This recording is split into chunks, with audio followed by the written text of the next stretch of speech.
Okay, thank you. Thank you so much. Good morning. Good morning. It is Saturday, March 16th, 8:18 a.m., and this is the public session of the Greenburgh Central School District Board of Education. We're going to look at our strategic planning process with Mr. Ed McCormick. Mr. McCormick? Good morning, March 26th. March 26th, 2022. Thank you. Good morning. Good morning. Are we ready? Yes. I apologize right off the bat for being old school, but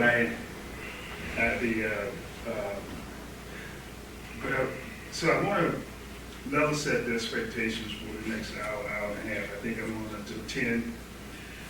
I'll try to get you back on schedule. Look, you guys have a way of extending it beyond schedule, so anything after 10 is on you. I wanted to do a couple of things. I wanted to talk about the webpage, the stuff people put on there, and I give you an overview of where we are today. I wanted to talk about the themes that I sent to you as part of the report. Do you think, based on what you've seen, heard, know of, that we're going to move into the second phase for the committee to work with in terms of developing the strategic goals? Those are themes that you're comfortable with to start with. The committee will have some leeway to expand those themes, and of course they will come back to you if that happens with whatever their objectives are. Finalize the committee, where we are, how we're going to work, the meetings. I'm not totally set on how we're going to meet, how we're going to schedule 30 people by Zoom to look at 4 or 5 different moving parts. But I'll figure that out, and probably figure that out in conjunction with the committee. It may mean that I have to meet with half the committees, start off with the whole committee, then break them up into parts and meet with them on separate days. This shouldn't impact the committee. It's just impact my dinner time. I can afford to miss a few years, so that's the only thing I can say, Peril. I want to talk to you about the timeline in terms of how we're going to run the phase 2, this phase 2 of the actual committee report with the strategic objectives. That will, once the committee has finished this work, and I expect that will be over 3 meetings, perhaps 4, in terms of doing the final summary. We'll bring that committee report back through the superintendent and her staff. They will get a chance to view it, see if anything's crazy, add, delete, make suggestions. Then once that happens, we bring that back with the to the full board for your review and approve. I would expect that would happen in a couple of meetings. One to see it, the next one to approve it, say it's all wrong, go back and do it again. Whatever is your choice at that point. So that is what that makes May a very critical month. And once we commit to the dates within those time frames, we'll I would ask that we try to stay to those dates and pick dates that we can live with. I put week 2 and 3, and I'm starting at the bottom of just while I'm still thinking of it. My granddaughter's 10th birthday is May 10th. She happens to live in Amsterdam, or right below Amsterdam, the Netherlands. So some of the work I can do from there without problems. And but I just ask if you be a little flexible with me in terms of that day of the weekend before the 10th, the weekend after the 10th. It's on a Tuesday, so your granddaughter only turns 10 once. So I may be out of the country for 7 days, but we still, with technology, we can do most of the work we have to do. There is Chris, I think you had a question. I was just going to say, before when you present to the board, I'd appreciate if we could see it beforehand so we're ready with questions or comments instead of seeing it for the first time at the meeting. That's all. Okay. And that's fair. But much of that, we just got to this point where we're talking about. I think you've seen the report, you've seen the committee structure. You have not seen the timeline that I'm proposing for the next phase. And I just thought I would share that with you so you can start thinking about it. You don't have, that's why I had week off. You don't have to tell me the exact thing. It's just the hope that it's something you start to think of as we move into the month of May. But point is well taken, and I will give you as much leeway as I can. So, does that make sense? Is there anything else that anyone else plan to talk about today that's not on the chart? You have seen the report on the first phase, and I'd like to thank everyone, including the board. You all took time and chatted with me. I think we advertised it as 30 minutes, and each of you went an hour at least. Some in the morning, early morning, some late at night. But you all took your time to share your thoughts and about the future of the district. So thank you for that. Thank you to Dr. Iverson. Her staff worked often without a lot of notice. And as we moved through the schedule, it was very quickly, and I appreciate your response and the help. They may have thrown darts at me after the phone was hung up. I don't know. I choose not to know that. But nevertheless, they did all of the support with the marketing piece, getting it up on the web, getting the surveys out, doing all of the scheduling. Joy came in and finished up the scheduling. Ivy started it. It was a tough time for everyone when we started. I mean, if you remember in that time, Dr. Iverson was finishing up her report, her entry-level plan. We were in the process of changing district clerks, moving from Ivy to Joy. So it was a difficult time, but everyone made it happen on time and with a great deal of quality. I met with the community and did all of the community pieces, internal and external, and you've seen the notes from those meetings. And I'll be happy to answer any questions you may have about that. There is in general, community was and is very supportive of the district. They're the optimism is great. There were comments that you may have seen that says, let's get behind Dr. Iverson and support Dr. Iverson moving forward.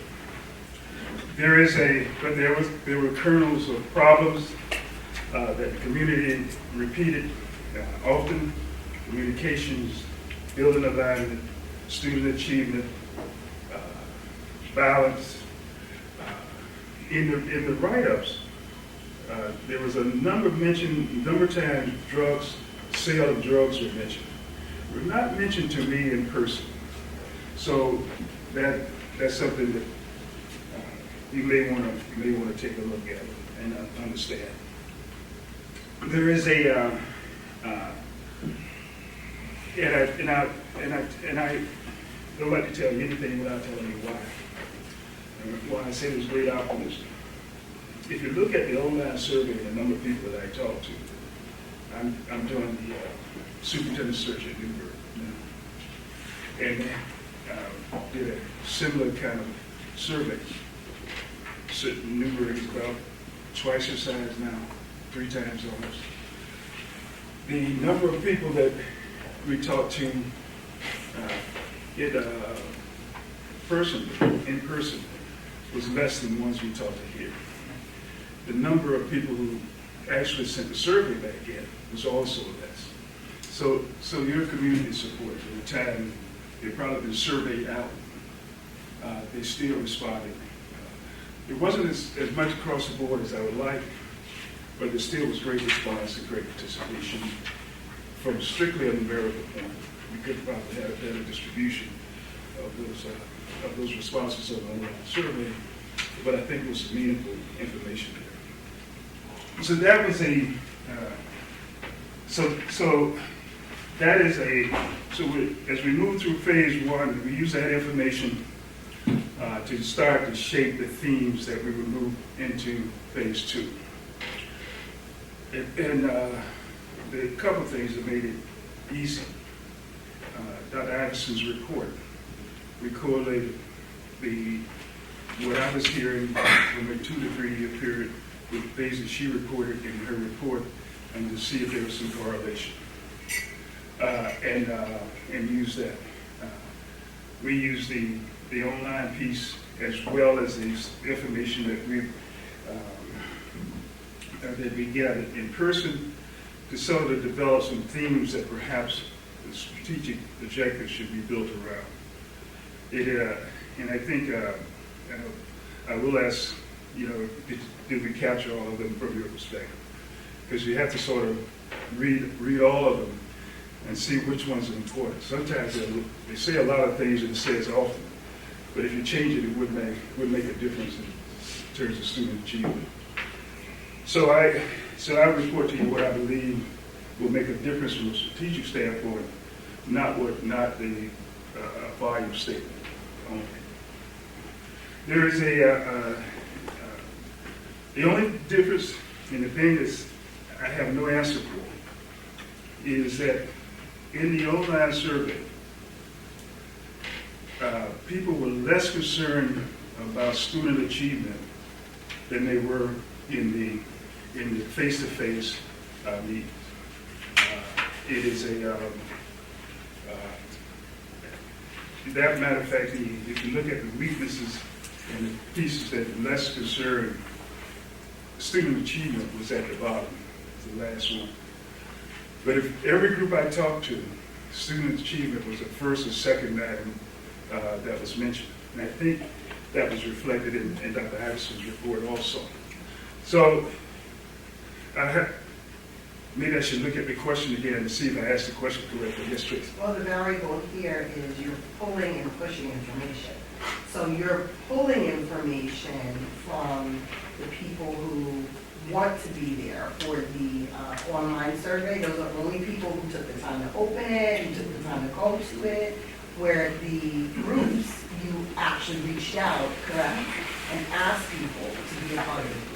So the people that you asked to be a part of the group wanted to talk about student achievement. The people who wanted their voice heard wanted to be heard about other things. They may not have so much of an issue with student achievement. They may have concerns that I think drug sales, which is, I don't know anything about that, but they may have had concerns about other things, maybe taboo things that it's not okay to talk about.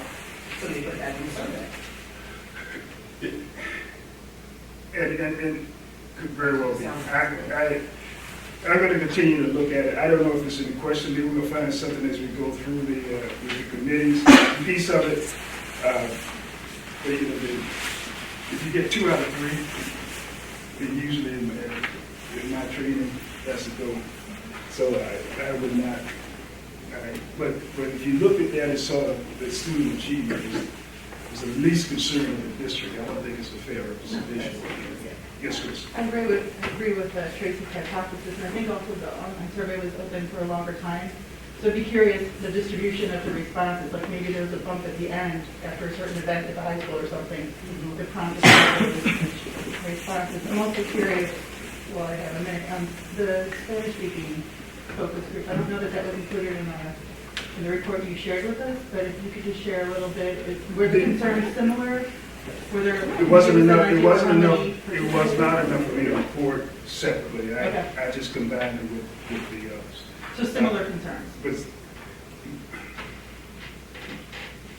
Similar, but dissimilar in that they had more of a concern about the connection to the Latino community. It was a highlight there.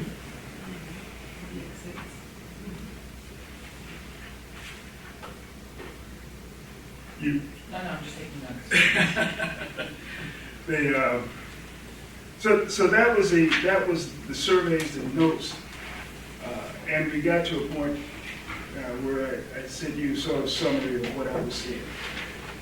If there's something else you think should be added or should be considered, please, I'd be happy to take that and include it into the final report.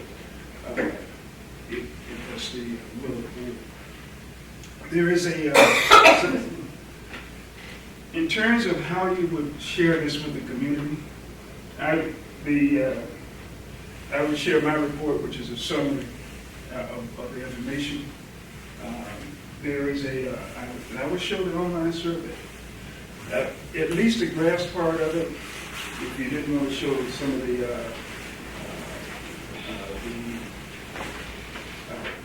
text or comments, that's fine. And then I would show all of the focus notes by group.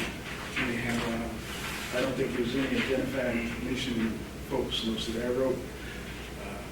There is and put those for public consumption right on the web page.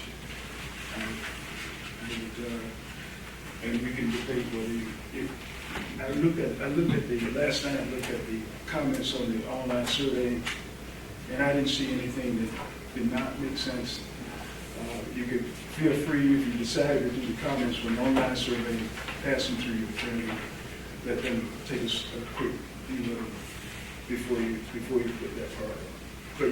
But certainly the rest of it seems, if you like to, that they should go on the web page and announce as such for the community to come back and to read the comments. Question, does that make sense? There is a, yes. Where it says, what you see is Greenburgh's top 3 strengths, it just says strength 1, strength 2, and strength 3. What were the answers to that? In the first one, the most predominant one was diversity, student education, facilities in second, and then student improvement in the third. Will you get that here? It may not be printed out, you may have to open it up. I have a printout of those. What I'll do is I ask Joy to send that. What did you say the top 3 were? Diversity, facilities, and student achievement. And they were answers all over the place, but I gave you the most predominant ones in each group.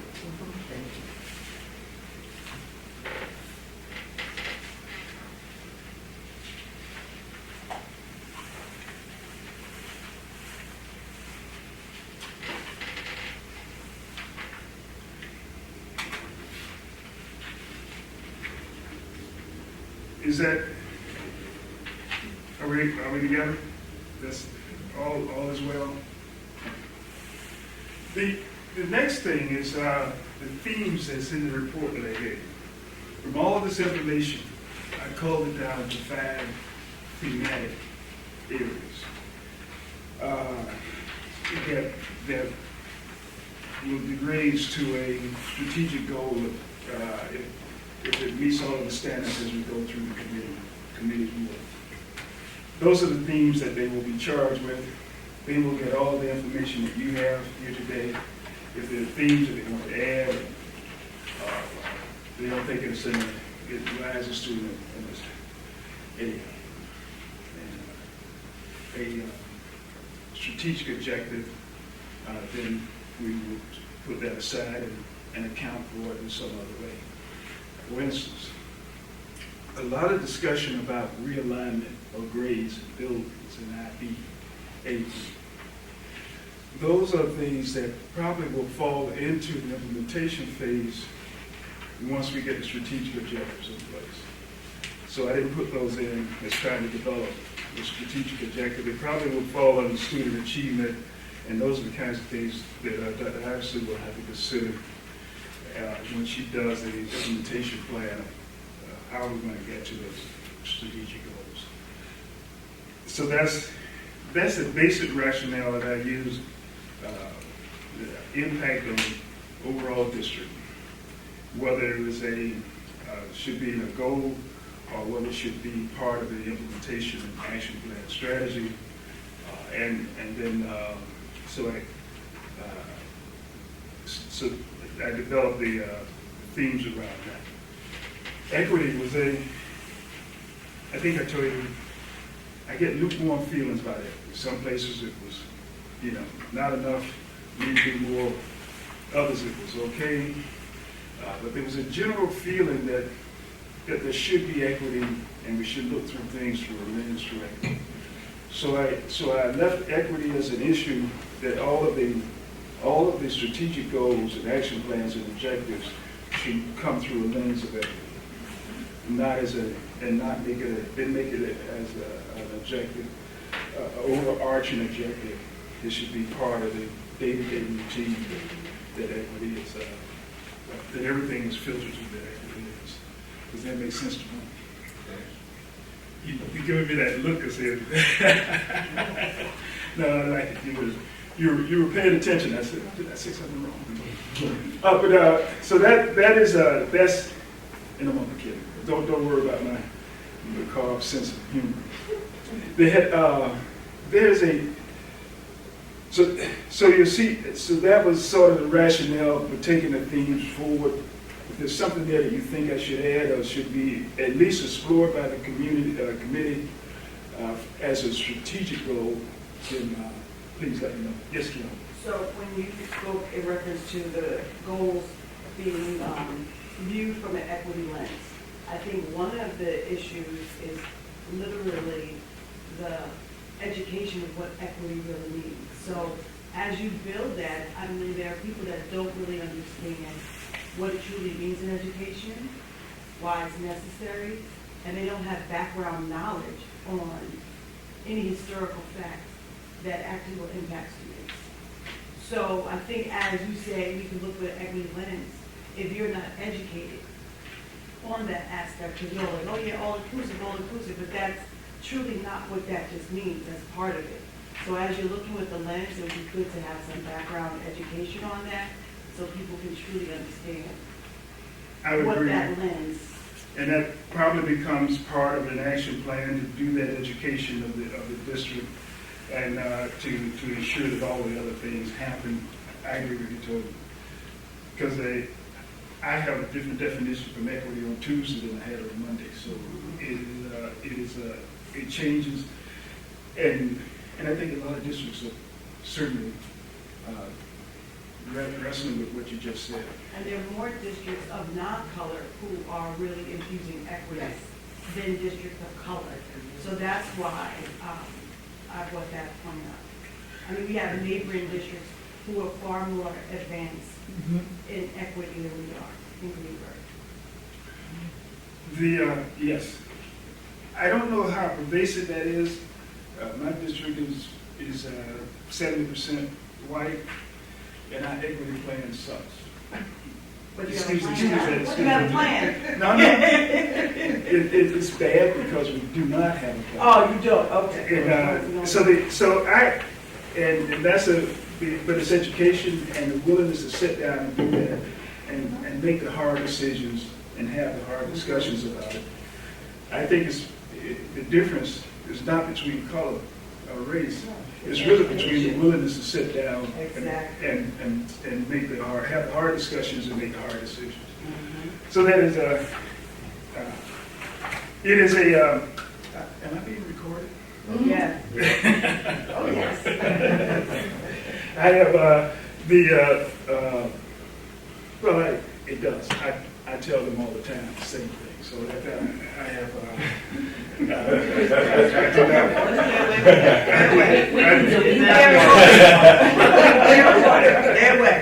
No, you don't have to do it. Unfortunately, I say very few things in private that I will not say in public. So you don't have to, don't delete it. And they probably will understand it. But I was more concerned about your audience and my French that they be concerned. But it's so that is so that's sort of the thinking of how I got to the themes that we're going to ask the committee to work. There is any questions about that? Yes, Do you Tracy. have the list of themes that you're going to? Yeah, they're in the note that I sent. What you sent me? Everyone, I think it went to the board. Is it in the packet or is it in the computer? It's in, This one? no, It's this one that looks like this. Did you see this one? Joy, is there a copy machine around? It looks like this one. The email and stuff? Yeah. We can open our computers and get it. No, I forwarded on email. Emerging trends. And, did you see it, Tom? Did you see this one? So it's universal. You're not, no one saw it. Yeah, So, right. there's not a copy machine around. Let me read the theme statement. But I thought you had seen this. The first thematic one is facilities upgrading,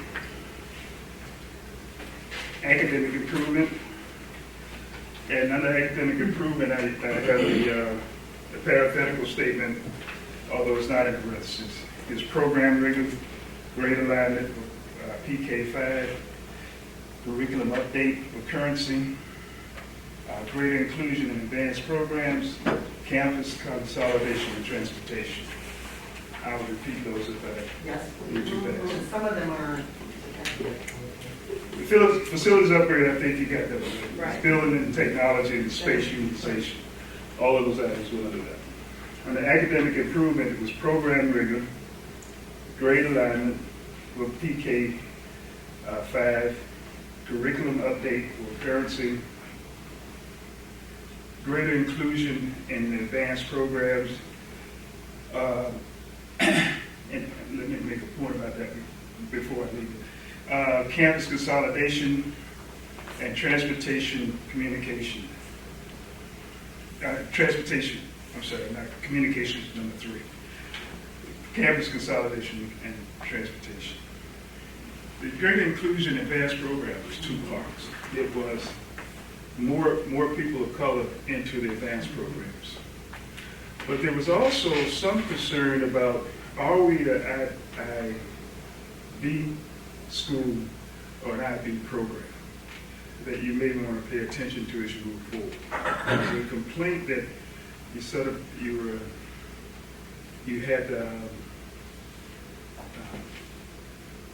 you're hiding the oven and your head in a bucket of cold water. It was so they were concerned that we would need the way it was structured, you could not say you're an IB school because not all the IB was not available for all kids. So is you an IB school or an IB program? And whichever way you go, and that should become the direction. Yes, sir. I have 2 questions. The first is, are those themes that you came up with drawn from these surveys, online surveys, or are they drawn from these focus group notes? All of the above, plus the work that Iverson had done on the front end. So I'm just curious, I'm just going back to, I think, something that was kind of tangentially addressed earlier, which is that really these surveys, you have a total of about a little less than 80 people, 84, sorry, 84, oh yeah, here it is, 84 that responded. Mm-hmm. That's 84 in a district of 9,000 households. I'm just telling you, right? So that's a very small end that you have here. And as Tracy said, comes from people who really wanted to respond to you and have input. And then here you have, I think, a much wider sort of playing field. What I don't understand is how, you broke them down, you broke these groups down. Sorry, I took the wrong glasses this morning. Vision, needs, threats, opportunities. But I'm not quite understanding how you sort of, what the numerical value is here, how you were able to sort of rate them, or was this just sort of a general impression that came out of this? Yeah. As I said earlier, the themes are not developed based on volume, but they were based on my sense of how they impacted the district over the long term. It is and what did it mean strategically that made a difference to the district. There is when you look at this, we probably statistically, you're absolutely right. You could not justify anything based on 80 people in the district, and I have not tried to. What I have done is I've taken the input that I've received from the online survey and confirmed the comments that I got from people in person who talked to me back and forth. We were able to dialogue the points. There is and then I took that information and I correlated it to the work and information that Dr. Iverson had done through the district as she calibrated the first year of this. And as I said, it all triangulated with the exception of the student achievement that I mentioned earlier. So that is it is not, if I portrayed it as a mathematical exercise, that was my boo-boo. It was not. It was my qualitative assessment of quantitative data. Okay, so I'm going to respond to that. So I am actually much more in favor of quantitative rather than qualitative. And I think that, when you read off those themes, they seem very, very specific concerns and not themes. I mean, I don't think that, for example, IB is really a theme. I think it's a concern within the district for parents mostly. But I think as a theme in the district, a theme to me is something like, raise, student achievement by X points or something, get our kids into better rated schools over the next 5 years, or those are themes. IB, so that's why I'm a little concerned as I hear your themes. I'm wondering, well, how did you really come up with them? Or they don't seem thematic enough. Well, let me clarify a couple of things you just said. One is that I did not say IB was a theme. I said student achievement was a the theme. subtext was the And I showed, and because there have been discussions underneath that, it did not rise to the level of theme. I put them in a parenthetical statement so that we not lose them as we go through the process. I'm just going to have to look at them visually. But So maybe that would be when they drill down to specific objectives, once you get down to that level? Yes, you get down to specific strategic objectives, the action plans that Dr. Iverson will lead the charge on in terms of the implementation strategy, then that's where you start to get down to those specifics.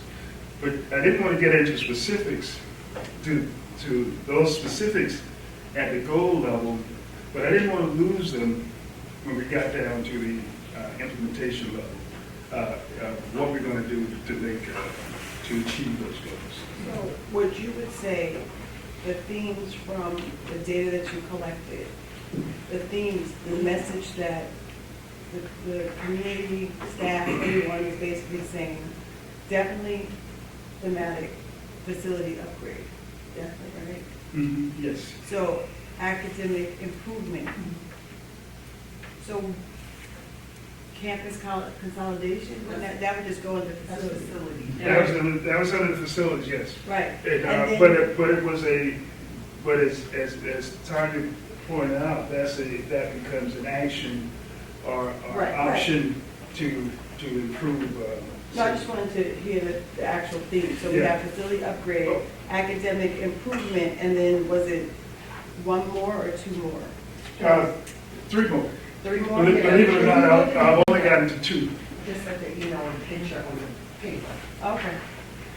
Yeah. Oh, I can take a picture of the picture. Yeah. It's at the bottom.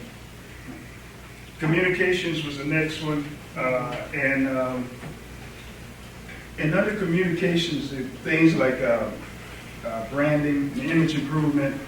When I talk to people outside of the district. A common message was is that we're better than what your theme says. And in our response and our action and our interaction with the district, the students that we know are a lot better than the reputation of the district. So I left branding, communications, not just the ability to send information out, but also to send good news out and cultivate people in the community and have them understand what's really happening in districts. I'm not sure where this would fall, bucket, it would fall under a theme, but I also think that in our community, we have experiences that people have. So people have an experience at ECP. They may then say, I'm not keeping my kids here and I'm going here. And then they still remain in the community. They may do a sport with other parents and they have these conversations. You may have a parent that has an experience in Jackson and say, I didn't have such a good personal experience. And then they do church with someone else in the community and then they're having these conversations.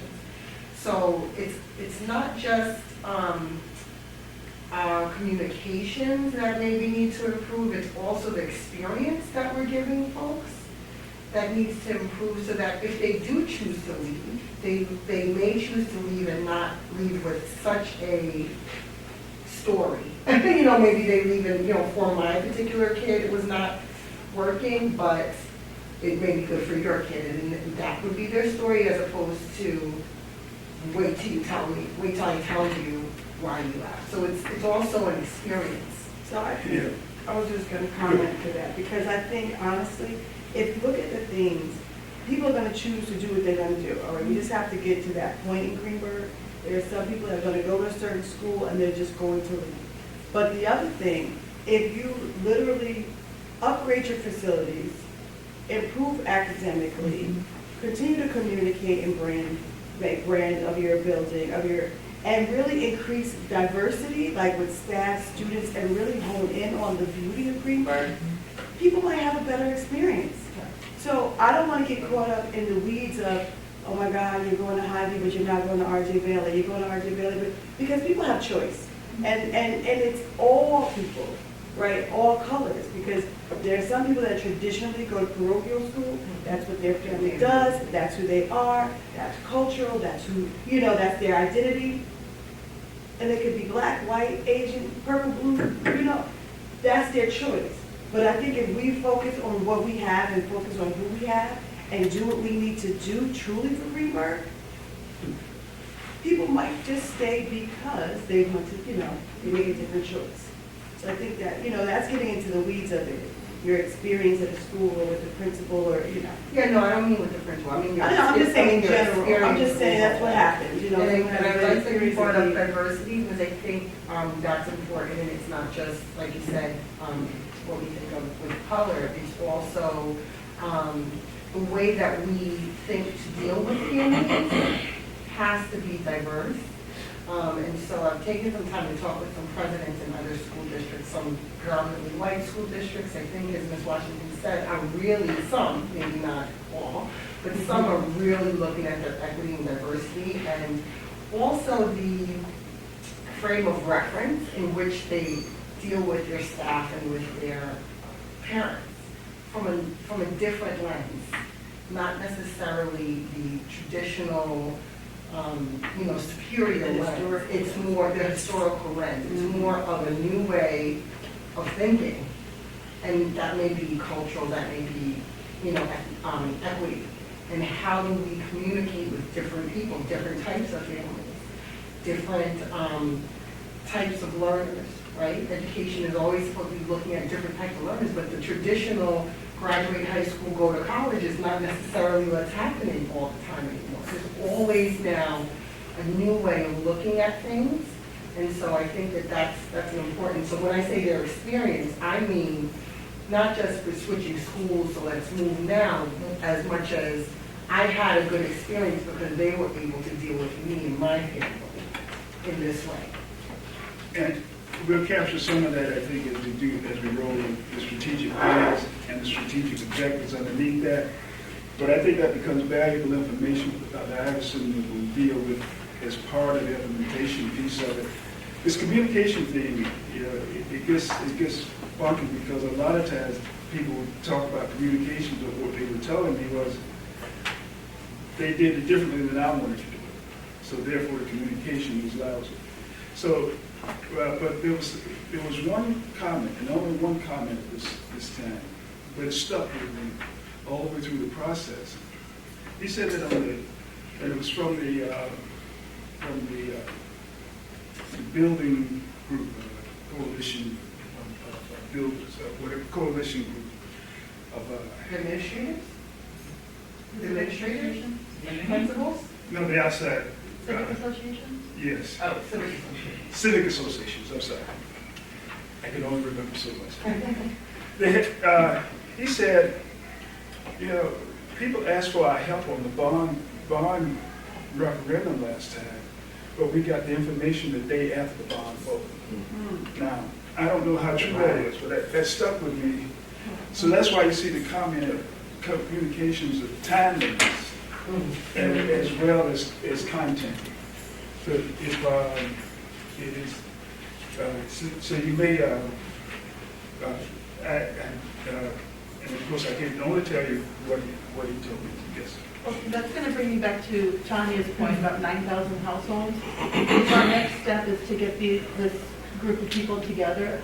I know we've given you different names to reach out. I really hope that if we don't get good responses from people who aren't actually in the schools or have recently been in the schools, that we, you know, for example, if no one responds from the Civic Association, I want us to get another round of names out there as soon as possible because we do need that voice. So I don't know who needs to make that happen, but I don't want to just then default to the old standbys. I want to make sure we're making that outreach in this round because it's crucial now. Yes. Yes. Yes, Ashley. So in the document you had that lays out some of the future things to focus on, I didn't see any reference to what seems to be the most popular item on question 3, which is the positive school climate. So how is that tying in? That's the experience. It is a school climate and morale was not root cause. I think fixing the buildings, there is fixing some of the issues of staffing was, and there was one other one on the list, I think of the soon, but fixing some of those underlying pieces was a thing to improve the climate and morale of the district. Morale was low enough in places that I wrestle with whether it should emerge as a theme. But in order to fix morale, you got to fix it bottoms up. I think you got to fix it. People were upset because they thought that the staffing was short, that they were working harder now, getting less credit for it. They thought that the buildings were dilapidated, and dilapidated is not true. They thought the buildings were very inferior, did not allow for a good learning environment. They thought that some of the alignment pieces was not right. 2 years in one building, 2 years into the next one. They also thought that they didn't have a voice, that the communications piece and things were happening that they could not participate in, was not aware of. Great ideas would start, but would not, never would hear the end of them. They thought that so there was just a myriad of things underneath the surface that if you fix the communication problems, you fix the buildings, you fix some of the educational pieces and put vigor in the program, my thinking is that the morale will rise with that also. And morale is a big part of climate. Yeah. So, I kind of agree with like where you were going with that, making that point, because I was on the last strategic planning committee, So if that was 5 years ago and we had all these goals, but we didn't take time to look at climate and culture, right, as a district, and now we're here, and that's one of the largest, concerns, maybe as a district, we should say, you know what, we're going to make that one of our goals. Because that speaks volumes to the community, that speaks volumes to staff, to say that this board, this superintendent really understands that we need to really make sure that your voice is heard. Because, or that if you want to be part of a committee, that you are going to be appreciated. Or if you want to be a parent that comes in the building, you don't feel like you're invading someone's privacy. Like you want to feel a part of it. So even though President Mayers was talking about experience, this is an overall arching issue, right? Because 5 years ago we had a plan, now we're bringing up another one, and it's still some issues there with morale. So I'm wondering if we should kind of focus on it a little bit, and maybe in actually putting it down in some wording will actually make an impact. And I will do that. Whatever. Oh, it's just a let me think about that in this way, and not disagree. The problems that were driving the low morale had more to do with physical things like staffing, buildings. There was some interactive communication things. But if it's what I can certainly do and have with the committee, and if we can't capture it there, it will capture in Dr. Ives. She's going to throw something at me. But what I heard is that it wasn't climate in the sense that let's define climate: morale, physical buildings, access to resources.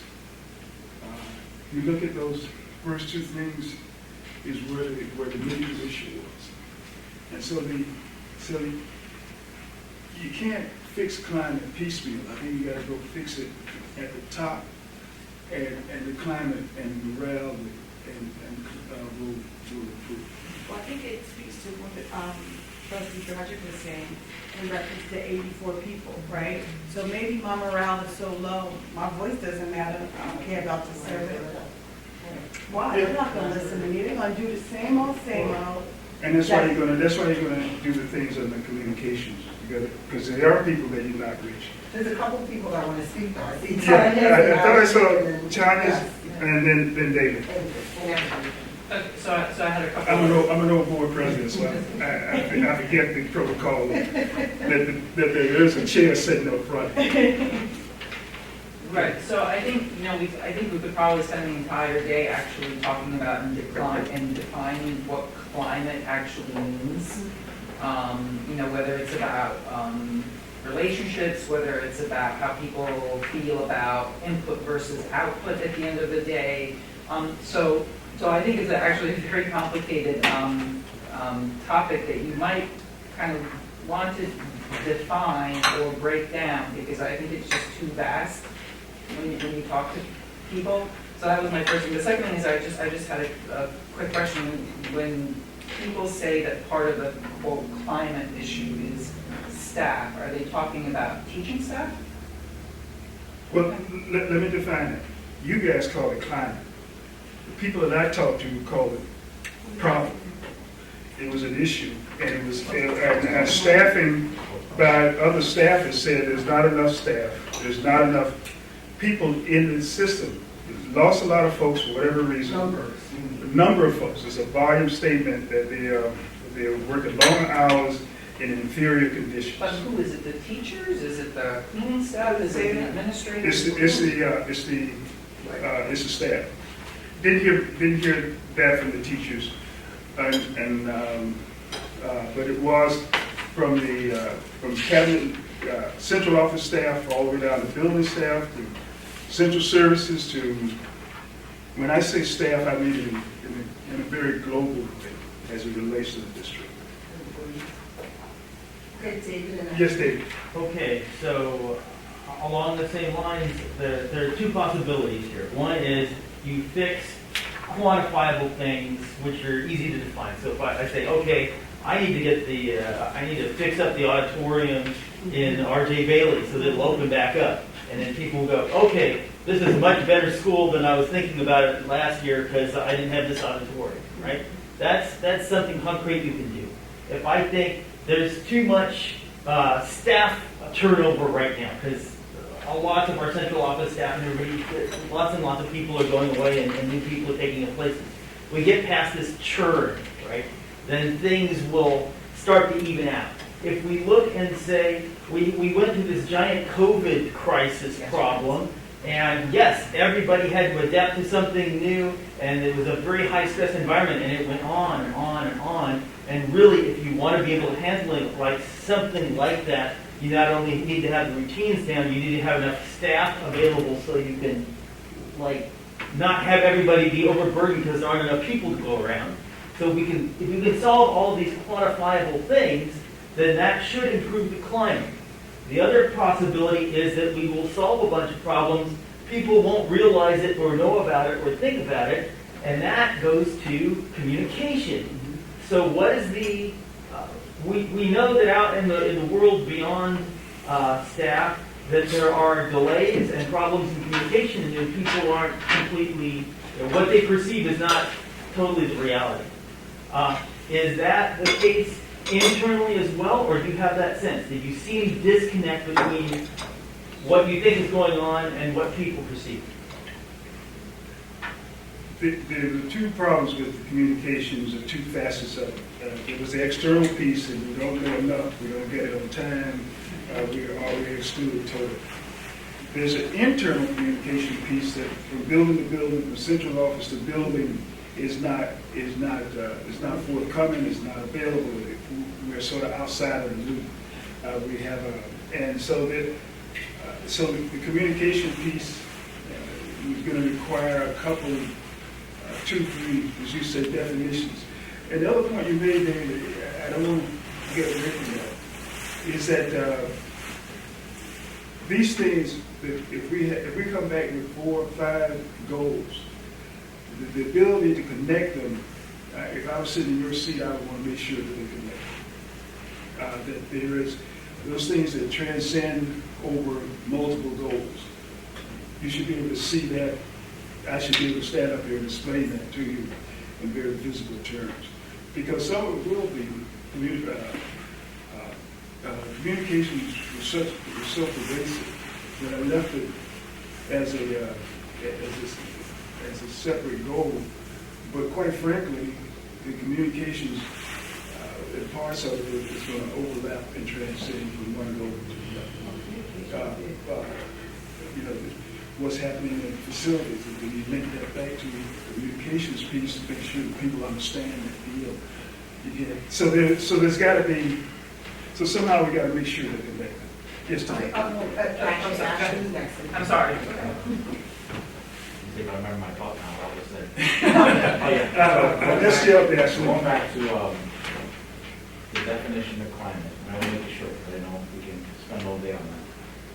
I think one key aspect that was missing in the definition you provided, at least in my opinion, is the students themselves, how they feel about their climate. Not just facilities and all that.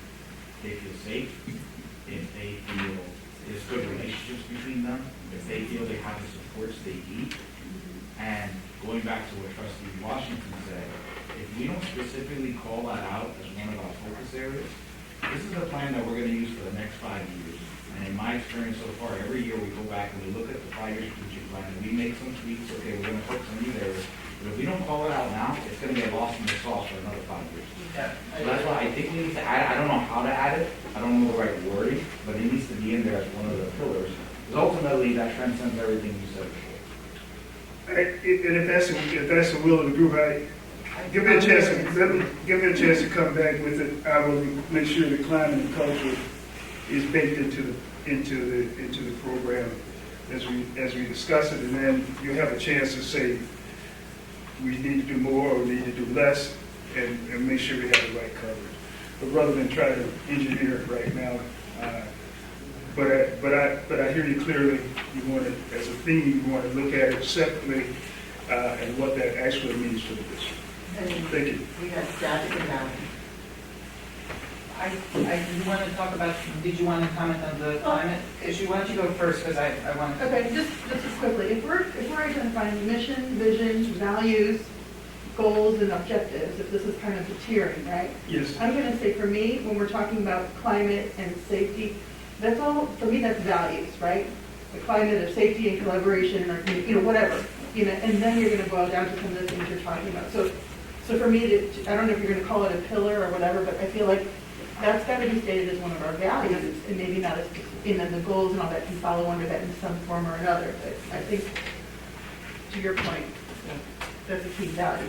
And I don't know if we're talking values right now or goals, so there is a little bit of a distinction. So there needs to be an underlying structure there, and such that you do something with our values instead of just pull them out and look at them once in a while, right? Mm-hmm. If you put it in just in values and it sits there, it reminds us, but it doesn't make us But the do goals something. derive from the values, so we're identifying safety as a value. So it's got to filter down. Right. Yeah. I got it. I'll put it in the right box. I'll put it in a box. You guys can decide if it's the right box. Yes, Tom. I also wanted to touch on the issue of communication, because we are constantly hearing about this. And I just want to say that communication is always a two-way street. So when people complain about lack of communication, I think that there's also lack of looking for it or listening for it, right?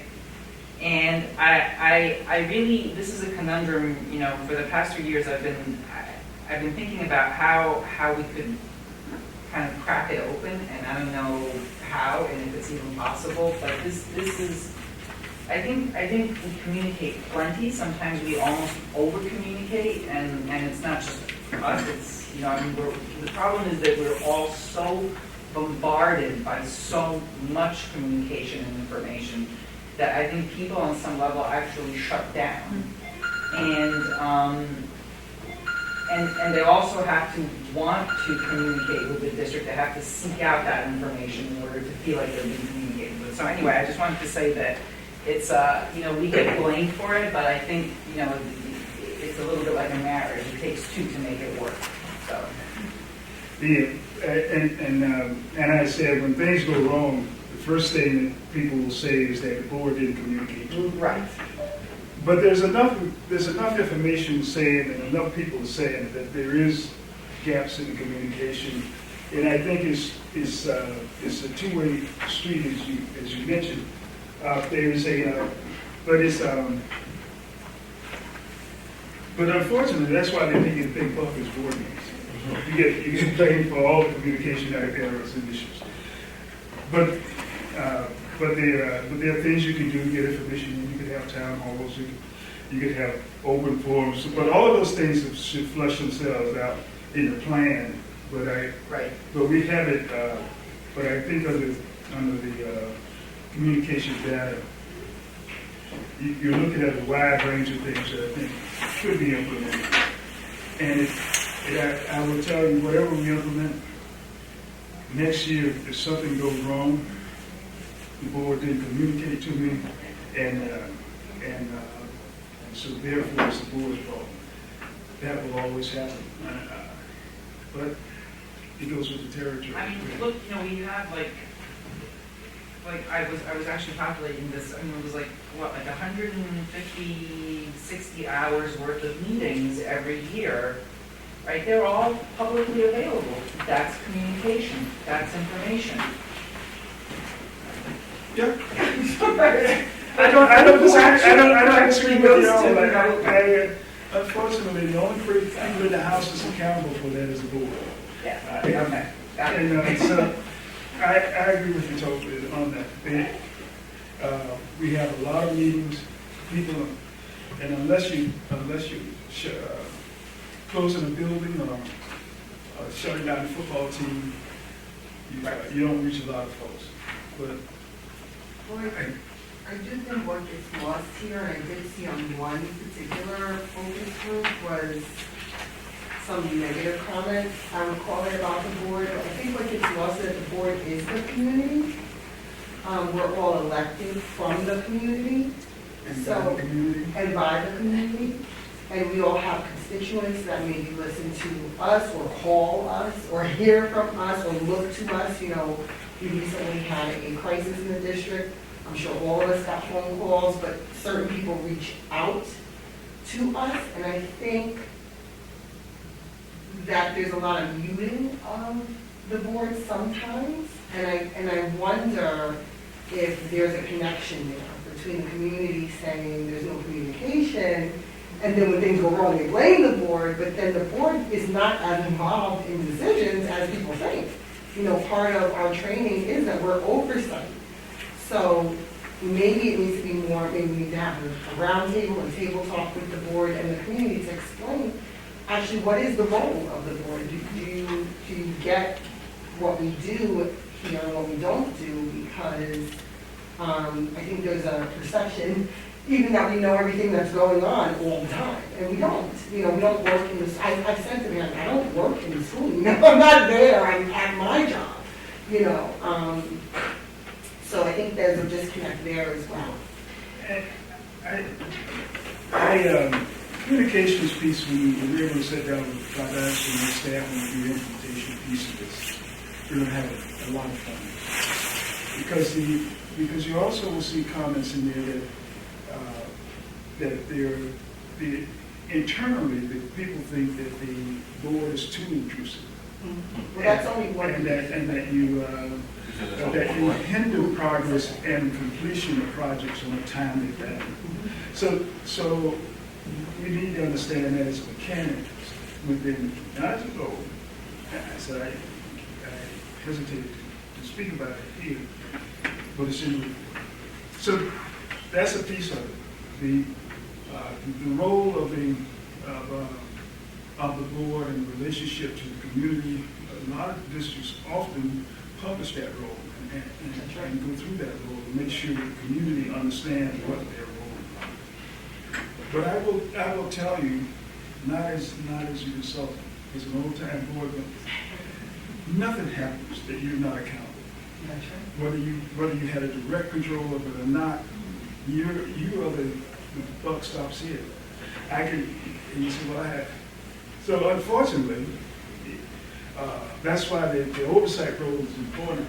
You don't have to do it, but you have to make sure it's done. Because ultimately, you're the only one that's going to be held accountable. Yes, ma'am. Do you want to move on? Yes, I'm You ready to move on? wait, what is it, 9:25? After 10, you're on your time, so. No, I was just going to piggyback off of what President Mayer was saying. And there's a historically, other administrations, if certain things didn't get done because I was actually employed, it was always because the board said no. Now that I'm on the other side, and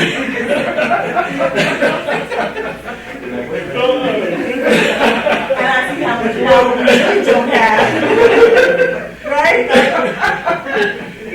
Okay, so I don't know. So I just wanted to bring up that point because there is, I don't know what the word is, and somebody can help me, but there is an underlining disconnect. But even in the employees of Greenburgh Central School District, they have been conditioned and brainwashed to think that the board said no to, getting the roof done. The board said no to the R.J. Bailey Auditorium. I mean, that's what I was literally told every time I put in the budget for the R.J. Bailey roof and the auditorium. So I'm just saying there's something that's there, that's in Greenburgh, that as we do the strategic plan, the roles of the board or just the communication can, really go out and just really try to be partners with the board. So that certain things in this district, which should have been done 35 years ago, could get actually accomplished. Joe? I mean, I guess just at the end of the day, the perception is going to be the reality. Like, if that's what they think, then there's not a lot we can do about what they thought. We can do something about what they, think moving forward. And if that's, like, we do have to come up with what those strategies, look like. And if it's, taking the top 10 questions or the top 10 concerns, and us having a think tank on what is the best way to communicate how we, in a thoughtful manner, how to solve the challenge, or we don't have the answer, we want to, come up with in conjunction with the community, whatever that is, and then, get Ashley's camera and stick those things on videos and have it on the website where here are those main concerns that come up over and over and over, and that we've decided this is the way that we're going to address them. Because what I'm hearing is that people have been saying the same thing for forever. So, how do we just say this is how we want to address, or here's our plan to do so? And I'll move on because I'm holding you up now. I think, and you're absolutely right. The key to this whole process, and the reason that I think that when Dr. Iverson and I first talked about it, was getting to the end, having a process that's open and shows the implementation strategies and what we will do. We can't do everything, and I understand that, but what we will do, the priorities of that. And the fourth part of it, which is most important, and these are these we had in the last plan, and I can say that because I facilitated that plan also. We did not go to the implementation strategy in a formal way and document it, and I think straight out of the information, put it on the web page, because we tried to be transparent. We may not agree with everything, the nuances of it all, but everyone sees what you've done and why you've done it. So the implementation plan should be there, and more importantly, the benchmarks, the accountability will be there. It's never been there before. We're going to do X by what date, and report, and it will be reported back to the board exactly what happened. You made it or you didn't make it, or and here are the reasons why they're acceptable or they're not acceptable, and you move on. You make whatever changes you have to make and move on to the next one. So you have a transparent implementation strategy and an accountability strategy at the end of the thing, so a strategy that ensures accountability at the end. As a fourth piece of it that will be reviewed each year and roll into a continuous improvement. But, so I agree with you. The past is the past. And we should, but we should take the credit for the fact that you trust the process to get you from a community input piece to an accountability model. And it's a model that the community has not had for what I can see in a very long time. So that is so can I move on? Yes, thank you for letting us kind of hash it out. I think I've said a little bit here and there. I see a lot of conversations going on. So obviously, it's good that we have the I love to argue. Yes. That's why I'm here. It makes people a little uncomfortable, but that's good. So there's we had similar kind of discussions in the focus groups too. So someone said what I wrote and what they said, I couldn't capture all this stuff because we had a very lively debate, but we're trying to capture the essence of it. So the committees are in process, the invitations are out, and hopefully we'll have those solidified. I think you've agreed on a number from internal and external pieces. I think we're asking to do them on Monday evenings by Zoom, starting on the 4th. We're telling folks to give them some ability to make a decision about their availability. There is I envision that there will be 3 meetings. We go through first meeting on mission, vision, and the portrait of a graduate, and establish that piece of it, the core values. Then we'll move from there into to developing the strategic objectives as strategic goals and then strategic objectives. And then we use a third meeting to wrap up any of the pieces that we have not and start to consolidate the report to move forward through the system. So that will put us somewhere near the beginning of May. I will take the report from the committee, send that to request some time on Dr. Anderson's calendar, her cabinet, have it reviewed at that level. They will not have been involved in the roll-up, so that they get a chance to make their concerns or issues known and input into this process. We take that document, move it from the superintendent to the board, and we can have a discussion. I would ask for a discussion much like this at the end of May. I don't know if you can provide coffee or not, but I can. Whatever, if we have to do it in a tent, we'll do it in a tent. But we need to have this kind of discussion as we roll up through the plan and tell them the things you like and don't like. And I don't, it does not bother me if we disagree, because that's the only way we find growth. So that then the next week, and the next regular board meeting on the calendar will be, I doubt if we can do it in May, but in the first week of June, we will do that. Ask you to approve it, and then we'll talk about the communication plan around getting that phase out to the community, much as we're doing here with the first phase. Then I'll sit down with, during this time, we'll set up a calendar to start the third phase and include Dr. Ashton in the room and facilitate that process with administrators to come up with what the action plans will be to implement the strategies to implement the goals that are set by the district, and as well as strategic objectives. And then what the accountability pieces will be after that phase 4. So if we follow the process, and I'm sort of anal about the process, and so I apologize for that, and I keep repeating it because you can see there's a lot of moving parts. So the first part of it is the community input, and we've gotten all of their input and had that discussion with them. You have tentatively agreed to the degree that you need to moving forward. You added climate and culture to the list of things we considered as a theme, and we'll see how that, I will let you know. I'll put that together and get that back to the board.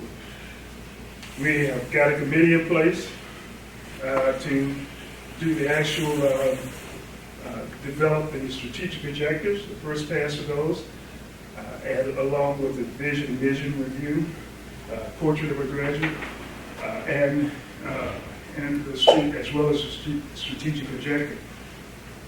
We will, in that committee, we will fashion a report that will ultimately end up to the board via the superintendent's office. The superintendent's office and the cabinet, immediate cabinet, and the board will not participate in that phase 2 piece. For the phase 3, the spotlight turns to the superintendent, where she now has to come back and tell you just how the heck she's going to do all these things and what the timeline is as you look out over a 3 to 5 year period. This is not an annual exercise. Who's responsible? What actions will take initially? What's the targets as you move across the 3-year, 5-year horizon? And then the accountability pieces. How often we're going to measure that? How often we're going to report back to the board? Is that do we do it quarterly, semi-annually, or do we have what things are we going to measure? What are our measures of success or lack thereof? So that will be, that's sort of the schedule. I anticipate that we will be done by the,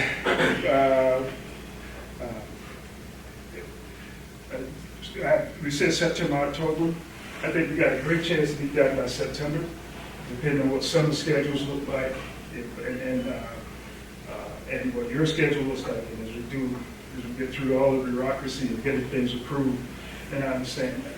So hopefully I'd like to have the accountability pieces ready for the beginning of school, so that such that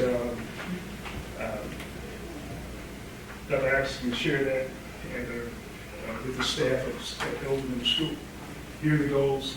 Here's how what we're going to do to implement them, and here's how we're going to measure ourselves and be accountable to the board on an ongoing basis.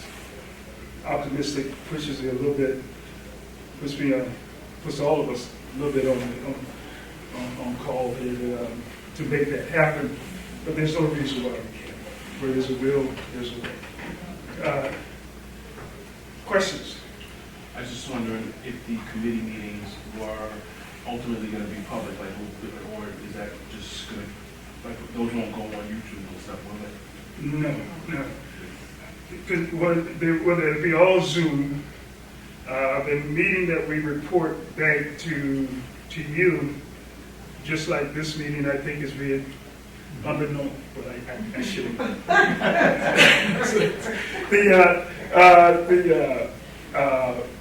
Will be public. It should be public. If there's anything that comes out of any of these meetings that has a stigmatizing thing about an individual, I'll let the board know that on the confidential piece. But probably not much of that will ever happen, but it could. And so I would not publicize that. I would take that offline. But the meetings that I report to you should all be public. Is there anything else? Did this clock right? Yeah, we did good, 9:35. Oh, good. Yeah, we get. Well, we have about 25 minutes out of it. If there's a song or something you'd like to sing, yeah. Come by yard, this is great. But I think if you trust in the process and trust in yourselves, that you can govern the process and make the end result what you want to do. I think you have a lot of people looking forward to seeing the end results, internally and externally. And I get sort of excited about it because people were excited when I talked to them. And even when I pushed them a little bit, they stayed with us. But Can we get the comments of like when I look at the survey results? I think Trustee Thomas actually talked through the threads. It's the same thing all the way. Yeah, it's the same thing. Same thing all the way. So there were other questions about what programs? let me send you. I have them separately on my file. I thought you could pull them up. I sent them all. When it says all, each of the questions was under it. Just had to open it up. But let me send them to you individually. I'll send them to Joy, and Joy can forward them to you. I have a copy of them, but if you probably want to have them online rather than the hard copy. Do you have your computer with you? Yes, I do. To send them? So maybe we can get that, and trustees, Joy is going to email us the board observation meeting for this 2-hour. Well, I have a question. So do we have Wi-Fi access now? So then if we get the email, we can open it up, right? Right, that's why I was asking if you have, do you have, I don't know if you have a computer with you? Yeah, I have my laptop with me. To have it go. And so I send those questions to you now, and you can have them. Did you want to? You didn't want to go through them now, right? You just No, I want to just send want them. to be able to see them, the responses. Yeah. So there was, I do want to say, there was I know you said that the Spanish speaking meeting didn't give enough, I don't know if you were saying enough people or enough data, or? Neither. Okay. There were 2 people who decided to apply and use the Spanish survey. Okay. Only 2. And then I don't know this, but I believe it was people who were in the community session. So I'm sorry, you're saying the focus group on, and we had to do the Zoom was 2 people? No, No. the survey, the Oh, online survey. Oh, this one. Yeah, Okay. there was only 2. 2 that used the Spanish. But you did have a Zoom community meeting in Spanish, right? Yes, we had a Zoom community meeting. There were about 23, That's 24 what I think folks in Trustee Brown was that group, asking, as I which remember, one. yes. Right, so where is that captured on here? Is that community meeting too? Yeah, it's Okay. community, group meeting 2. Is that what you're looking for, Trustee Brown? Yeah. Okay, so just looking at community meeting 1 and 2, I think, which is on this page, I think this was an English community meeting, and then this was the Spanish. Yeah. Community group 1 was English driven, community, although there was a mix in both. Community 2 was, for the Spanish speaking community. Thank you. Okay. With the interpreter, and I don't remember her name, but she did a great job of interpreting that.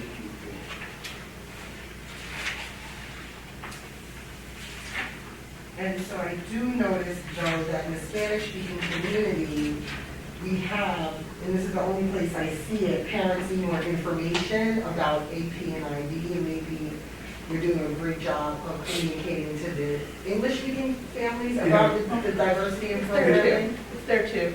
It's here on the, It's in both community meetings. I think It's it's in just both. an education piece. Our educational informational meetings on IB have dropped away, so we need to add those back in, I think. oh, you're saying explain IB more thoroughly, but I've heard from Spanish-speaking parents that they don't even know that we have an IB program, AP, as it says here, but also the OUT program. So I'm wondering if the communication is different, or even though it seems that like, we translate everything, but maybe the way that this is again what I talked about with a person's individual experience, maybe the way we're communicating is more of a traditional way in which particular communities or people may hear things differently. So, Yeah, Tracy, I mean, good point, and that's something we maybe should take a look at, is just how we're communicating, because quite frankly, I communicate to everyone the same way, yeah, and that may not be the right way. Maybe you may have to have different tweaks, but what you say versus what people hear. yeah. So the ability to respond too. There is so I understand. There is but there was the IB piece of it was in the community, in both community meetings, but it was also in, I thought it was in one of the other groups, focus groups also talked about IB programs. I think there was from the staff also, they talked about the IB program. Matter of fact, the staff was, outside of the staff, they wanted more information. Inside of the staff, they wanted to know, are we or ain't we? Are we right? Bad English, but are we or ain't we? Oh, are we or ain't we? Okay. Yeah. Are we an IB system, IB district, or are we an IB program? That was more of an answer. The actual answer is that it's program, correct? No, I Yes. think we're building towards becoming an IB district. I mean, this kind of, We've been in our K-12 from K through 12. I'm curious about this before. But the staff is saying, we're working, Right. we're working in the district, and the question is, are we? Right. Or ain't we? Your use of bad language is far better than mine.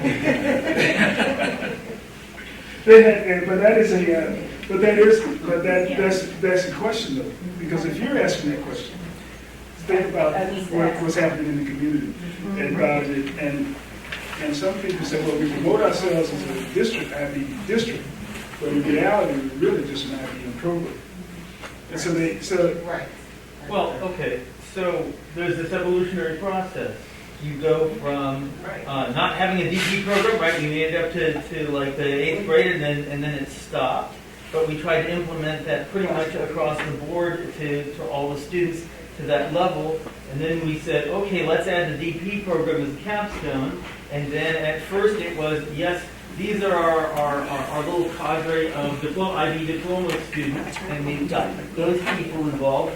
And then we said, let's have, I think the best number I saw was 57% of the student body participated in at least one IB course somewhere along the line. And that's part of the evolution towards becoming a complete IB school. You're not all the way there.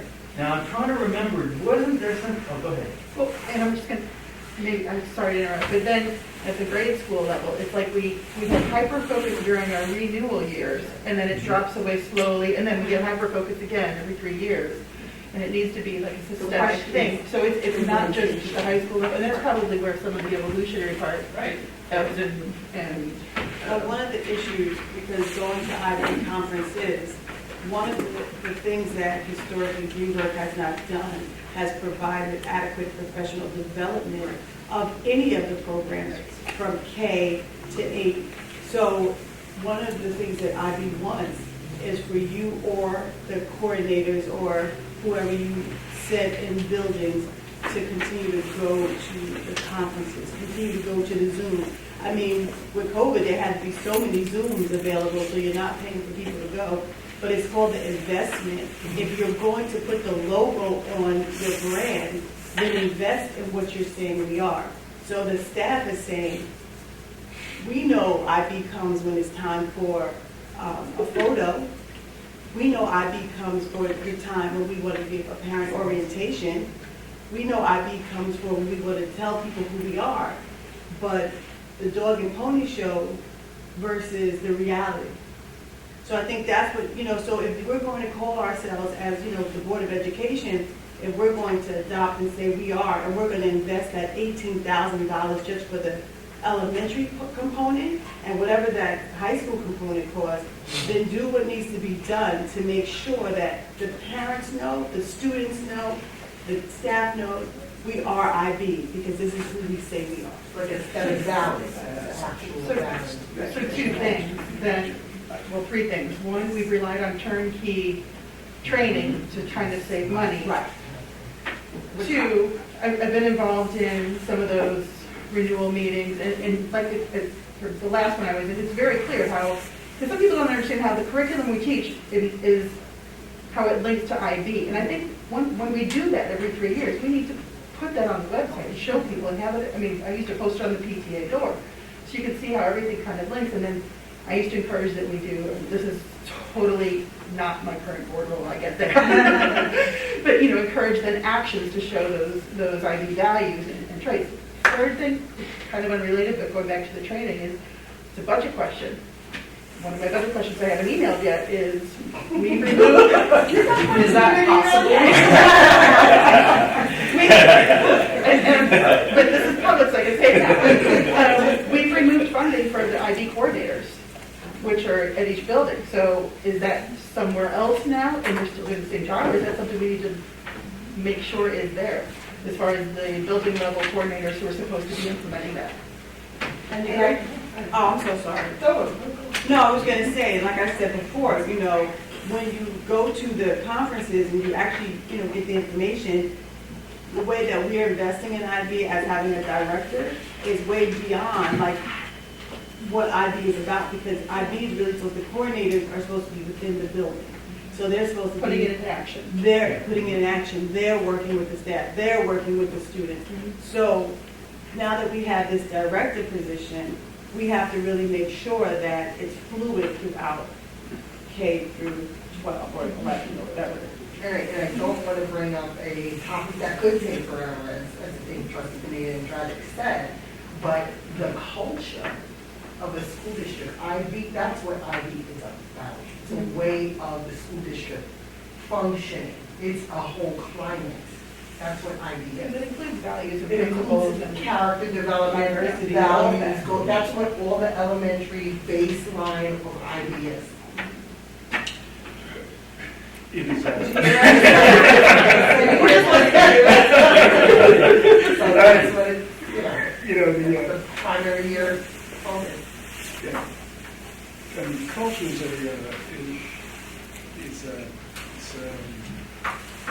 sometimes it's hard to define, but you know it when you see it, right? The Supreme Court Justice said about pornography, I can't define it, but I know it when I see it.